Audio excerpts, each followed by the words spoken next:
पण मला असं वाटतं आपल्या सगळ्या लोकांचं गावाच्या विकासाकडे झालेलं अक्षम्य दुर्लक्ष, आणि त्याच्यात आपण केवळ गव्हर्नमेंटला दोष देऊया नको. गव्हर्नमेंट, गावातले शिकलेले लोक, म्हणजे कोकणाचं निम्म नुकसान जर कोणी केलं असेल तर कोकणातल्या सारस्वतांनी ज्या दिवशी कोकण सोडलं, कोकणाच्या नुकसानाला सुरुवात झाली असं मी म्हणतो. कारण स्ट्रॅटेजिक प्लॅनिंग करण्याची क्षमता, आणि सारस्वत बाय कास्ट आपण म्हणूया नको, नाहीतर आपण गडबडीत अडकू. मी जेव्हा सारस्वत शब्द जेव्हा म्हणतोय याचा अर्थ शिकलेले भूमिपुत्र जेव्हा गाव सोडून मुंबईमध्ये जेव्हा जातात तेव्हा गावामध्ये अडाणी लोक राहतात आणि स्ट्रॅटेजिक प्लॅनिंग होत नाही, आणि राजकीय पक्षांना ही खेळणी सांभाळणं खूप सोयीचं पडतं. कारण प्रतिप्रश्न विचारणारा गावात जेव्हा कोण नसतो तेव्हा दर 5 वर्षांनी त्यांना चुना लावणं खूप सोयीचं पडतं. प्रॉब्लेम तिथे आहे. त्याचे मला प्रामाणिकपणे असं वाटतं अक्षम्य झालेलं दुर्लक्ष एक मुद्दा. दुसरा मुद्दा प्रदीप, मला असं वाटतं की जी दुनिया मी टीव्हीवर बघतो आणि जी दुनिया मी जगतोय ह्याच्यामध्ये प्रचंड डिस्पॅरिटी आहे. त्याच्यामुळे मी जे जगतोय ते मला दिसत नाही, आणि जसं मी जगतोय ते मला जर जगणं असह्य होत असेल तर मला असं वाटतं एक सोशल डायलिमा क्रिएट होतो.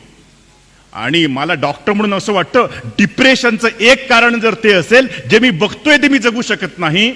विदर्भातला मनुष्य, यवतमाळचा मनुष्य गळफास खूप उशिरा लावतो, तो रोज खरं तर मरत असतो. गळफास लावल्यानंतर त्याची बातमी होते.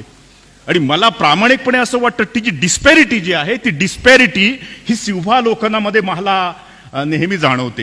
तिसरा महत्वाचा मुद्दा हा असतो, आपली राजकीय नेतृत्व जी असतात ती शेतीतनं उभारून आलेली नसतात, ती पैशाच्या बळावर निवडून आलेली असतात.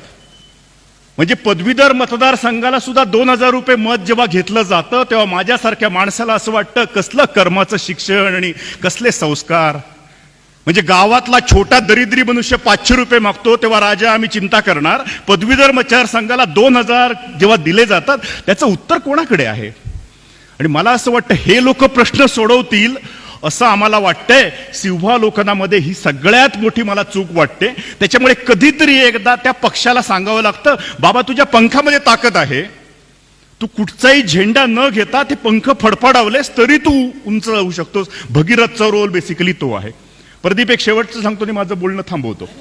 मी थांबतो एवढ्याचसाठी, नंतर ना काय केलं, कारण मी राजाला मगाशी म्हटलं आम्हाला डॉक्टर लोकांना क्रोसिनच्या फार्मॅकॉलॉजीमध्ये अजिबात इंटरेस्ट नाही. क्रोसिन कोणत्या कंपनीची त्याच्यामध्ये इंटरेस्ट नाही. आम्हाला इंटरेस्ट आहे त्या पॅरासिटामॉल दिल्यानंतर ताप जातो की नाही. आम्हाला खरं तर ताप कोणत्या प्रकारचा आहे त्याच्यामध्ये इंटरेस्ट नाही. त्याचे आम्ही हे बघतो की ताप जातो की नाही, आपला प्रयत्न तो आहे. आणि तो ताप जात असताना मला नेहमी असं वाटतं की सरकारी यंत्रणेवर जशी लोक अवलंबून राहतात, राजकीय व्यवस्थेवर जशी लोक अवलंबून राहतात, तशी जर स्वयंसेवी संस्थेवर जर लोक अवलंबून राहत असतील तर मला असं वाटतं आम्ही तिसरी पुन्हा मोठी चूक करतो. आम्ही स्वयंसेवी संस्थेवर अवलंबून असलेली यंत्रणा निर्माण करतो. सिंव्हा लोकांना मला आणखीन एक वाटतं, पोपटराव पवार आणि अण्णा हजारे ह्याच्या पलीकडे नाव येऊ शकत नाही. मीडियाने एकदा ही नवीन नावं शोधली पाहिजे असं मला वाटतं. तेच नाणं तुम्ही किती वर्ष गाजवणार आहात.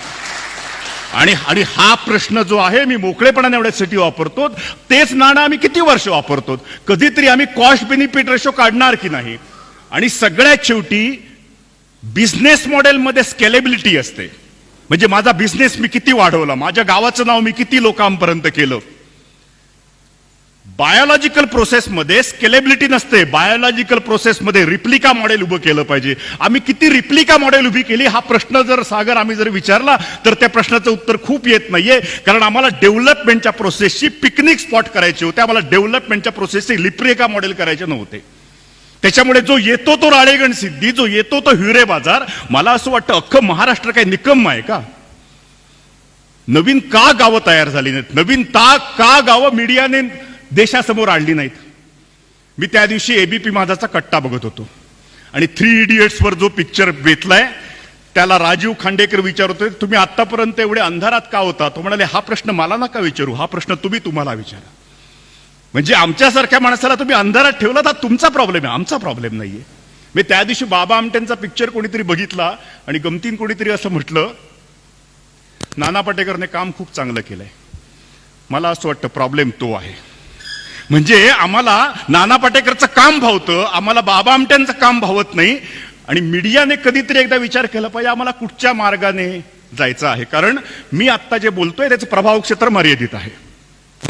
मीडियाचं प्रभाव क्षेत्र खूप मोठं आहे. मला असं वाटतं ह्याचं शिवभावावलोकन झालं पाहिजे. मी एक शेवटचा मुद्दा सांगतो आणि माझं बोलणं संपवतो. एक मुद्दा असा, मी एकदा गुजरातला भूकंपामध्ये गेलो होतो. मी दोन्ही भूकंप बघितलेत. लातूरचा भूकंप बघितला, त्याच्यामध्ये दारिद्र्यातलाही भूकंप मी बघितलाय आणि श्रीमंतीतलाही भूकंप मी बघितलाय. आणि दोन भूकंप मला अजूनही जसं आठवतात. आणि मला गुजरातचा भूकंप आठवतो. एका जिरावाला नावाच्या शेतामध्ये आम्ही होतो आणि तेव्हा त्याने मला सांगितलं होतं, डॉक्टर जब तक हमारे गाय और भैंस जिंदा है, असे किती भूकंप येऊ देत, आमची पचवायची ताकद आहे. जोपर्यंत माझी गाय आणि बैल जिवंत आहे, मला असं वाटतं एकूण विकासाच्या प्रक्रियेमध्ये गावाच्या अर्थशास्त्रामध्ये शेतीपूरक उद्योगाचं जे बीज जे आहे, मग कोंबड्याचं असेल, शेळीचं असेल, बाकीचं असेल, ते आम्ही समजून न घेतल्यामुळे इन्फ्रास्ट्रक्चर डेव्हलपमेंट म्हणजे ग्राम विकास. तुम्ही आदर्श सांसद ग्राम विकास योजनेमध्ये जरी बघितलं तर तुमच्या लक्षात येईल त्यांचा सगळा भर इन्फ्रास्ट्रक्चर डेव्हलपमेंटवर आहे. डॉक्टर म्हटल्यानंतर काहीतरी कठीण बोललं पाहिजे असं लोक म्हणतात आणि मला ते पटतं. त्याच्यामुळे एक शेवटचं कठीण वाक्य सांगतो आणि माझं बोलणं संपवतो. खरं तर वर्ल्ड बँकेने एकदा आपल्या देशाचं विश्लेषण केलं होतं. इंटरनॅशनल मॉनिटरी फंडचे लोक पंडित नेहरूंना एकदा भेटायला आले होते आणि ते इंटरनॅशनल मॉनिटरी फंडचे लोक असं म्हणाले होते पंडित नेहरूंना, स्वातंत्र्यपूर्व काळामध्ये काय म्हणाले ते खूप लक्षपूर्वक आहे का, सगळ्याची बीजे तिथे आहेत. म्हणजे नेहरूयन मॉडेल की गांधीयन मॉडेल याच्या डिबेटमध्ये आपण जाऊया नको. आणि आडनाव देवधर असल्यामुळे त्या डिबेटमध्ये मी जर पडलो तर सागर पुन्हा आणखीन प्रॉब्लेम मागे लागायचे. त्याच्यामुळे मला असं वाटतं let us have intellectual discussion.